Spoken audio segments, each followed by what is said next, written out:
Many people experience high expectations, either from themselves or from the environment, from their parents, friends, social circles, work, and sometimes people crumble because of these expectations.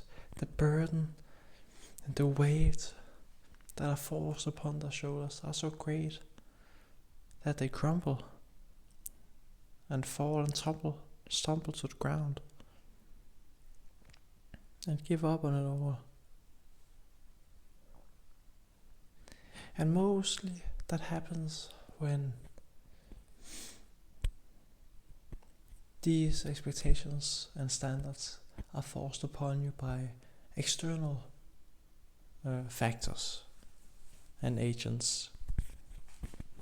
But when you force it upon yourself, it's a different story. Having high standards of yourself, expecting yourself to do something great, something good, it is closely linked with strong opinions and taste. You know what you want. You know what is good, what it should be like, what the ideal or best outcome should be, and you want to strive to that and not compromise on your vision, because your vision is part of moving the world forward and developing and advancing human nature, or human civilization rather.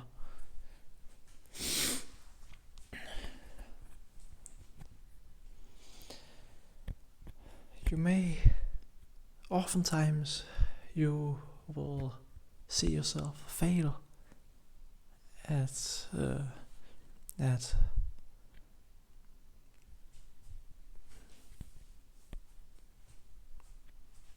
achieving the standards that you have set for yourself. And that is mostly in the beginning, when you begin on something brand new and you still have high expectations of yourself and expect yourself to be among the greatest who have practiced for years, thousands of hours. Well, I am here to say that having high standards for yourself is also a good thing. If you can keep the discipline and motivation going, if you can keep the discipline, remember your vision, remember the goal, it will manifest at some point. If you just work on it enough, train, actually do hard work, the dream reality, your standards will at some point even be exceeded by yourself. You will exceed your standards. But if you exceed your standards, then you are set too low standards for yourself, or your standards haven't progressed while your skill level has, and that is a bad thing. You should always have higher standards for yourself than what your current skill level allows for. They should never be at the same level, or the standards should never be below. Because if you ever reach your standards, then you will become content. You have succeeded. You have completed the mission. What now? What are you going to do now? You become lazy, you have done it, you have completed it.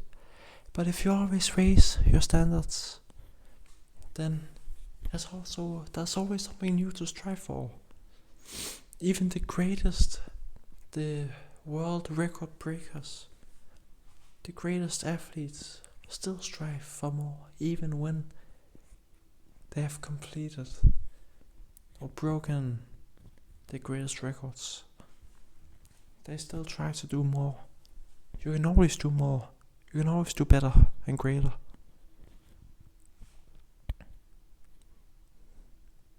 If not in quality, then in quantity, or the other way around.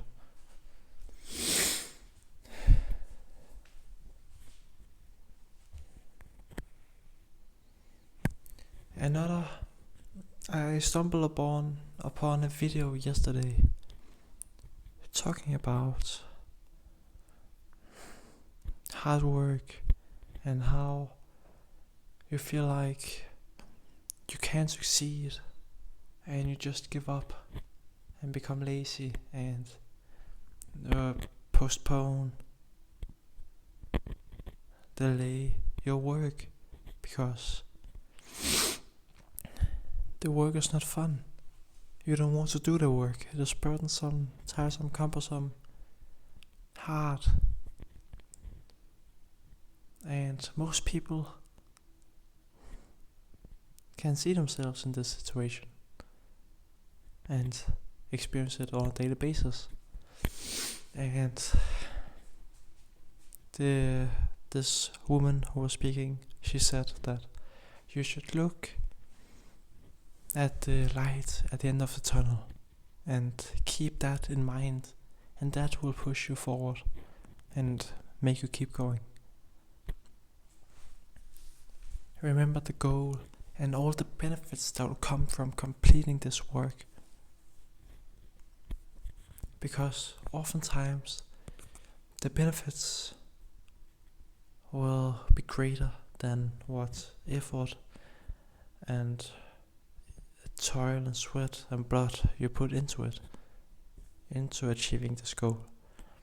And oftentimes it will be far greater of an benefit and of a reward than we could expect and think of.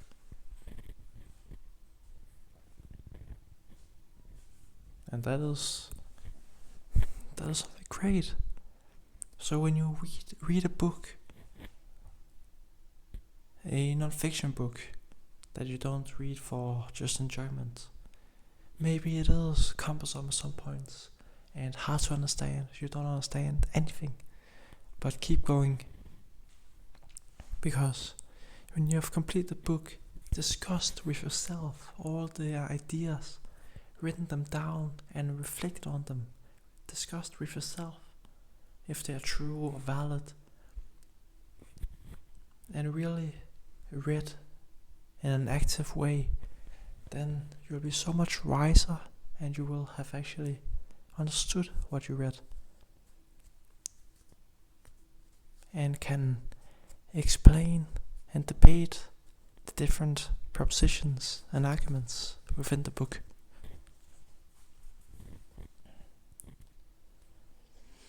Or when you are writing a poem and you don't want to keep editing the words and phrases to make it in a smooth rhythm and beat and make it rhyme, but the end result will be something that will stick to people, stick to their minds, something memorable and meaningful to them. It will give them a new sense when they are out mowing the lawn and then think of Robert Frost's poem called Mowing. A smile will appear on their face. And I think that helping other people and being an influence to the world and to other people is the motivation that will outpower any effort or work or quest or deal that might be between the starting point with a vision and no skill to the end point with mastery and influence in the world and impact and a deep sense of fulfillment and meaning by helping other people. Most people will feel like that is worth it.